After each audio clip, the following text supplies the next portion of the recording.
جب پھوپھا کا انتقال ہوا تو میرے والد میری پھوپھی اور ان کی 13 سالہ بیٹی مائرہ کو اپنے گھر لے آئے۔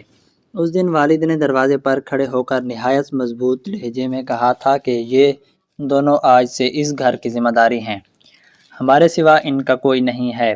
میری پھوپھی کی آنکھوں سے مسلسل آنسو بہہ رہے تھے۔ وہ بار بار کہہ رہی تھیں کہ بھائی میں آپ پر بوجھ نہیں بننا چاہتی، مجھے کہیں کوئی چھوٹا سا کرائے کا کمرہ لے دیں، میں اپنی بیٹی کے ساتھ وہاں رہ لوں گی۔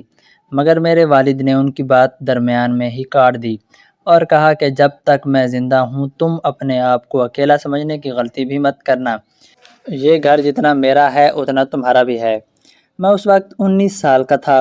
والد کی یہ بات سن کر مجھے ان پر فخر محسوس ہوا۔ مجھے لگا کہ دنیا میں اگر کوئی اچھا انسان ہے تو وہ میرے والد ہیں۔ میری ماں بھی اس وقت بہت نرم لہجے میں باتیں کر رہی تھیں۔ انہوں نے پھوپھی کو گلے لگایا اور کہا کہ آپ فکر نہ کریں، ہم سب ایک خاندان ہیں۔ مائرہ کے سر پر ہاتھ پھیرا اور بولی کہ آج سے تم میری بیٹی ہو۔ اگر کوئی اس وقت میری ماں کو دیکھتا تو شاید یہی سمجھتا کہ ان جیسی رحم و دل عورت نہیں دنیا میں بھی نہیں ہے، مگر میں نہیں جانتا تھا کہ یہ سب صرف ایک دکھاوا ہے۔ شروع کے 2-3 دن سب کچھ معمول کے مطابق چلتا رہا۔ والد صبح دفتر چلے جاتے اور شام کو واپس آتے۔ ان کے سامنے ماں پھوپھی کو آرام کرنے کا کہتی، ان کے لیے چائے بناتی، کبھی پھل کاٹ کر لاتی اور کبھی محلے کی عورتوں کے سامنے کہتی کہ بیوہ عورت کا دل بہت نازک ہوتا ہے، اس کا خیال رکھنا چاہیے۔ لیکن جیسے ہی والدہ دروازے سے باہر نکلتے گھر کا ماحول یکسر بدل جاتا۔ ماں کا چہرہ سخت ہو جاتا، آواز بدل جاتی اور لہجہ زہر سے بھر جاتا۔ پہلے دن ہی انہوں نے پھوپھی کے ہاتھ میں جھاڑو پکڑا دی اور کہا کہ اگر اس گھر میں رہنا ہے تو مفت کی روٹیاں نہیں توڑنی ہوں گی، پورا گھر صاف کرو، پھر برتن دھونا اور اس کے بعد کپڑے بھی دھو لینا۔ پھوپھی خاموشی سے کام کرنے لگیں۔ مائرہ نے اپنی ماں کی مدد کرنا چاہی تو ماں نے اسے بھی نہیں چھوڑا۔ وہ بولی تم بھی بڑی ہو گئی ہو، سارا دن بیٹھ کر کیا کرو گی، جا کر صحن دھو۔ وہ معصوم بچی بغیر کچھ کہے پانی کی بالٹی اٹھا کر صاف صحن کرنے لگی۔ اس دن پہلی بار میرے دل میں ماں کے لیے عجیب سا احساس پیدا ہوا۔ چند دن بعد یہ معمول بن گیا۔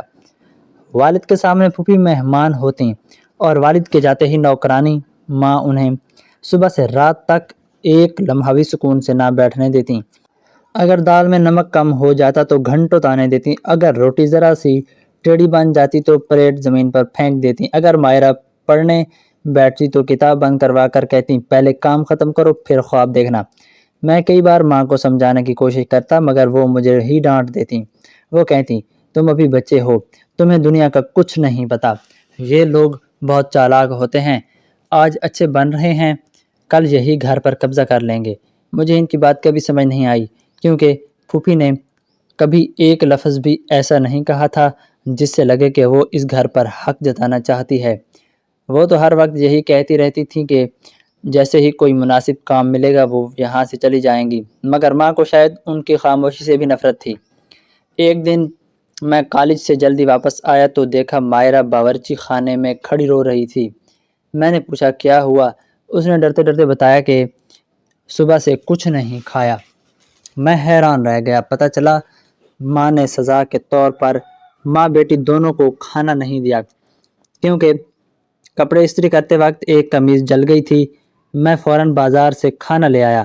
جیسے ہی دونوں کھانے بیٹھے ماں واپس آ گئیں، انہوں نے میرے ہاتھ سے تھیلا چھین کر زمین پر پھینک دیا اور بولیں میرے گھر میں میری مرضی چلے گی۔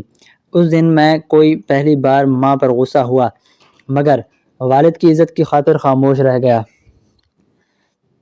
رات کو کئی بار سوچا کہ والد کو سب کچھ بتا دوں، پھر ماں کی دھمکیاں یاد آ جاتیں۔ وہ کہتی تھیں اگر تم نے اپنے باپ کو کچھ بتایا تو میں زہر کھا لوں گی اور سب کو بتاؤں گی کہ میری موت کا ذمہ دار تم ہو۔ میں ڈر جاتا اور خاموش ہو جاتا۔ وقت گزرتا گیا، پھوپھی کا رنگ زرد پڑنے لگا۔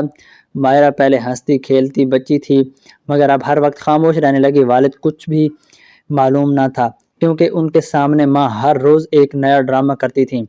کبھی پھوپھی کے ہاتھ میں دوائی تھما دیتی، کبھی ان کے لیے نئی چادر نکال لاتی، کبھی کہتی بہن آپ آرام کریں کام میں کر لوں گی۔ والد مسکرا دیتے اور کہتے مجھے خوشی ہے کہ تم دونوں ایک دوسرے کا اتنا خیال رکھتی ہو۔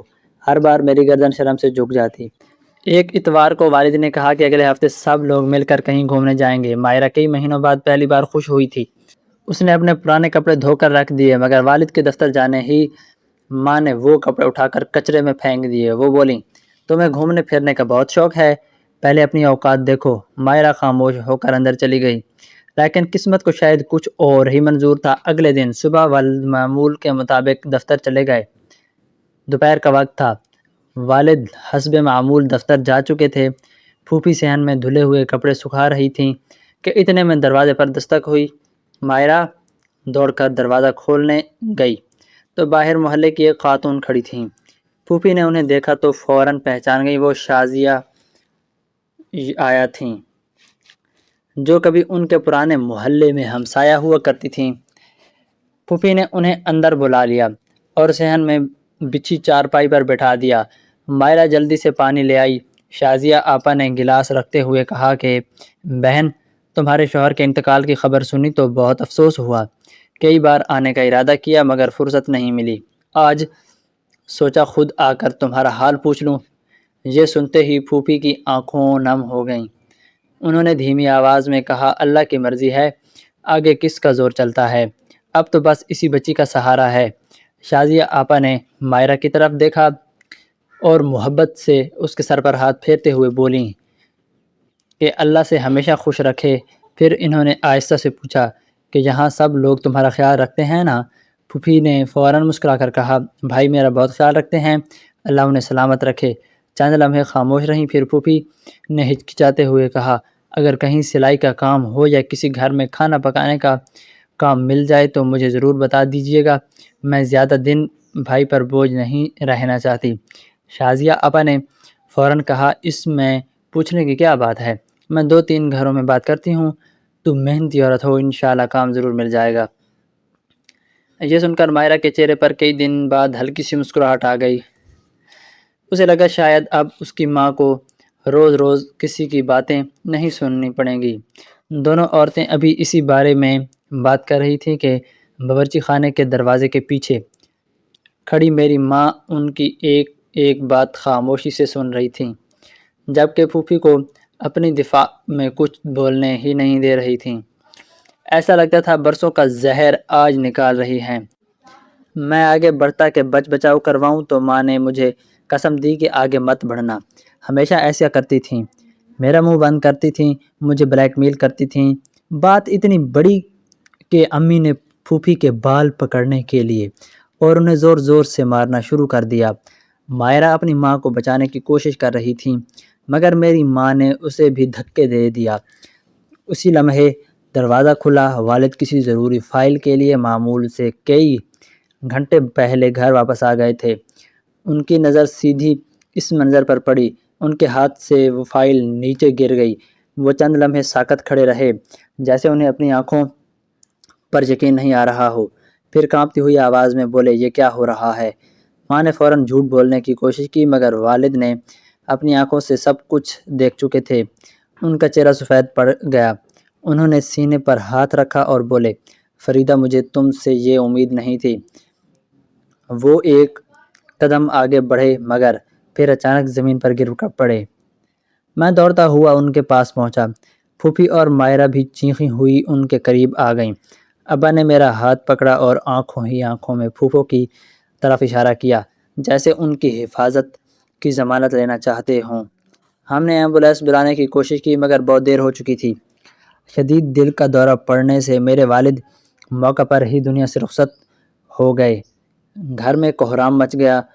پھوپھی بار بار روتے ہوئے کہہ رہی تھیں کہ بھائی مجھے معاف کر دیں، وجہ سے تم چلے گئے، مگر میں جانتا تھا کہ قصور ان کا نہیں تھا، قصور اس ظلم کا تھا جسے ہم سب سے پہلے اتنے دن سے خاموشی سے برداشت کیا۔ والد کی تدفین اگلے دن ہوئی۔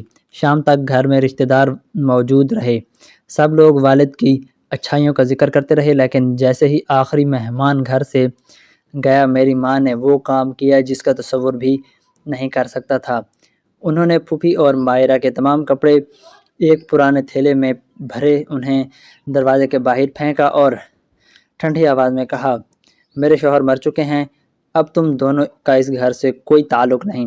اگر اپنی عزت چاہتی ہو تو ابھی یہاں سے چلی جاؤ، ورنہ میں محلے والوں کو بلا کر کہوں گی کہ تم میرے گھر پر قبضہ کرنا چاہتی ہو۔ پھوپھی نے روتے ہوئے صرف ایک بار میری طرف دیکھا اور میں سمجھ گیا کہ اب میری زندگی کا سب سے بڑا فیصلہ میرے سامنے کھڑا ہے۔ میں نے چند لمحے بالکل ساکت کھڑا رہا۔ ایک طرف میری ماں تھی اور دوسری طرف میرے مرحوم والد کی وہ آخری نصیحت گونج رہی تھی۔ میں نے ماں کی طرف دیکھا اور کہا، اگر یہ دونوں اس گھر سے جائیں گی تو میں بھی ان کے ساتھ جاؤں گا۔ میری بات سن کر ماں غصے سے کانپنے لگیں۔ انہوں نے میری طرف انگلی اٹھا کر کہا، اگر آج اس دروازے سے باہر گئے تو یاد رکھنا، اس گھر میں دوبارہ قدم رکھنے کی اجازت نہیں ملے گی۔ میں نے ان کی آنکھوں میں دیکھا، مگر اس دن مجھے نہ ان پر غصہ آیا، ڈرا سا کر اور نہ ہی ان کی دھمکیاں۔ میں نے دھیرے سے کہا، امی، میں ہمیشہ آپ کی ہر بات مانی۔ جب آپ پھوپھی اور مائرہ پر ظلم کرتی تھیں تب بھی خاموش رہا، جب آپ انہیں بھوکا رکھتی تھیں تب بھی خاموش رہا، جب آپ انہیں ذلیل کرتی تھیں تب بھی خاموش رہا، کیونکہ میں نہیں چاہتا تھا کہ اس گھر کا سکون خراب ہو۔ مگر میری اسی خاموشی کی قیمت میرے والد نے اپنی جان دے کر ادا کی ہے۔ آج اگر میں پھر خاموش رہا تو شاید کبھی خود کو معاف نہ کر سکوں گا۔ میری بات سن کر ماں نے غصے سے کہا، تمہیں ان لوگوں نے میرے خلاف کر دیا ہے، تمہیں اپنی ماں پر یقین نہیں آ رہا؟ میں نے آہستہ سے سر ہلایا اور کہا، نہیں امی، مجھے کسی نے اپنے خلاف نہیں کیا، اپنی آنکھوں سے سب کچھ دیکھا ہے، ابا نے بھی اپنی آنکھوں سے سب کچھ دیکھا تھا۔ اگر آج وہ زندہ ہوتے تو کبھی یہ برداشت نہ کرتے کہ ان کی بہن اور بھانجی کو اس طرح گھر سے نکالا جائے۔ یہ آپ کی وجہ سے اپنے باپ کو کھو چکا ہوں، اب میں ان کی آخری امانت کو بھی تنہا نہیں چھوڑ سکتا۔ یہ کہتے ہوئے میری آواز باہر آئی۔ میں نے دیوار پر لگی والد کی تصویر کی طرف دیکھا، ان کی آخری سانسیں اور وہ خاموش نگاہ بھی میری آنکھوں کے سامنے تھیں۔ میں نے رندی ہوئی آواز میں کہا، ابا جاتے جاتے کچھ بول نہیں سکتے تھے، مگر ان کی آنکھوں میں مجھ سے وعدہ لیا تھا کہ میں پھوپھو اور مائرہ کا ساتھ کبھی نہیں چھوڑوں گا۔ میں زندگی بھر ان کی وہ آخری نظر نہیں بھول سکتا تھا، میں اپنے والد سے کیا ہوا وعدہ نہیں توڑ سکتا تھا۔ پھوپھی فوراً میرے قریب آ گئیں، انہوں نے میرے سر پر ہاتھ رکھا اور کہا، بیٹا، میری وجہ سے اپنی ماں سے رشتہ مت توڑنا، اللہ ہمارے لیے کوئی نہ کوئی راستہ نکال دے گا۔ میں نے ان کا ہاتھ پکڑ لیا اور کہا، پھوپھی، اللہ کو بھی جواب دینا ہے۔ میرے گھر میں ایک یتیم بچی اور بیوہ پر ظلم ہوتا رہا، خاموش رہا۔ آج اگر میں آپ کو اکیلا چھوڑ دوں تو پھر میں آپ کو بھی کبھی اپنے والد کا بیٹا نہیں کہہ سکوں گا۔ آپ کہیں نہیں جائیں گی، میں ابھی آپ کے ساتھ چلوں گا۔ میں اپنے کمرے میں گیا، ایک چھوٹا سا بیگ اٹھایا اور میں 2 جوڑے کپڑے رکھے، الماری سے والد کی ایک تصویر نکالی اور اسے بہت احتیاط سے بیگ میں رکھ لیا۔ جب میں واپس صحن میں آیا تو ماں حیرت سے مجھے دیکھ رہی تھیں، شاید انہیں یقین نہیں آ رہا تھا کہ میں واقعی جانے لگا ہوں۔ ماں مجھے کہنے لگیں، سب سے پہلے ماں کے حقوق ہوتی ہیں، اس عورت کے لیے اپنی ماں کو چھوڑ رہے ہو؟ میں نے کہا، چھوڑ نہیں رہا، آپ کو اپنی غلطی کا احساس ہو جائے تو میں خود واپس آ جاؤں گا۔ میں نے پھوپھی کے ہاتھ سے وہ پرانا تھیلا لیا جس میں ان کے کپڑے تھے۔ مائرہ خاموشی سے اپنی ماں کا ہاتھ پکڑ کر کھڑی تھیں، اس کی آنکھیں مسلسل رو رہی تھیں۔ میں نے دروازہ کھولا اور ہم تینوں گھر سے باہر نکل آئے۔ ہم سیدھے پھوپھی کے آبائی گاؤں کے چلے گئے۔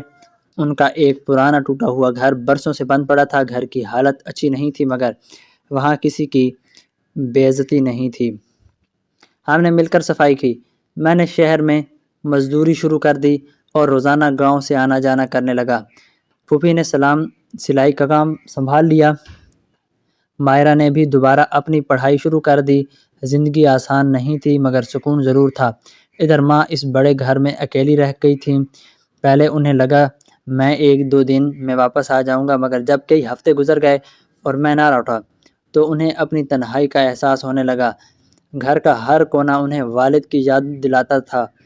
کھانے کی میز پر رکھی خالی کرسی دیکھ کر وہ رونے لگتیں۔ میرے کمرے میں جاتیں تو میرا خالی بستر انہیں اندر سے توڑ دیتا۔ انہیں آہستہ آہستہ احساس ہونے لگا کہ انہوں نے غصے اور نفرت میں اپنا شوہر بھی کھو دیا اور اپنا بیٹا بھی۔ ایک دن اچانک ہمارے دروازے پر دستک ہوئی۔ میں نے دروازہ کھولا تو سامنے میری ماں کھڑی تھیں۔ ان کے چہرے پر وہ غرور نہیں تھا جو ہمیشہ ہوا کرتا تھا۔ ان کی آنکھیں مسلسل رہ رہی تھیں۔ وہ اندر آئیں اور سیدھا پھوپھی کے قدموں میں بیٹھ گئیں۔ روتے ہوئے بولیں، بہن مجھے معاف کر دو، میں نے تمہارے ساتھ بہت ظلم کیا ہے۔ اللہ نے مجھے میری ہی ہر غلطی کا احساس کرا دیا ہے۔ میں نے اپنے ہاتھوں سے اپنا گھر اجاڑ لیا۔ اگر ہو سکے تو مجھے معاف کر دو اور میرے ساتھ واپس چلو۔ میں اپنا بیٹا بھی واپس چاہتی ہوں اور اپنا خاندان بھی۔ پھوپھی کی آنکھوں سے آنسو بہنے لگے۔ انہوں نے فوراً انہیں اٹھایا اور گلے لگا لیا۔ میں نے اپنے والد کی تصویر کی طرف دیکھا تو میرے والد دل کو ایسا سکون ملا جیسے آج ان کی روح بھی مطمئن ہو گئی ہے۔ اس دن ہم سب ایک ساتھ واپس گھر لوٹے، مگر اس گھر میں اس کے بعد کبھی نفرت نے جگہ نہیں پائی، کیونکہ ایک بہت بڑی قیمت ادا کرنے کے بعد ہم سب نے سیکھ لیا تھا کہ ظلم کبھی کسی گھر کو آباد نہیں کرتا بلکہ اسے اندر سے تباہ کر دیتا ہے۔ دوستو کہانی کیسی لگی کمنٹ باکس میں ضرور بتائیں۔ کل ملتے ہیں نئی کہانی کے ساتھ، تب تک کے لیے اللہ حافظ، شکریہ۔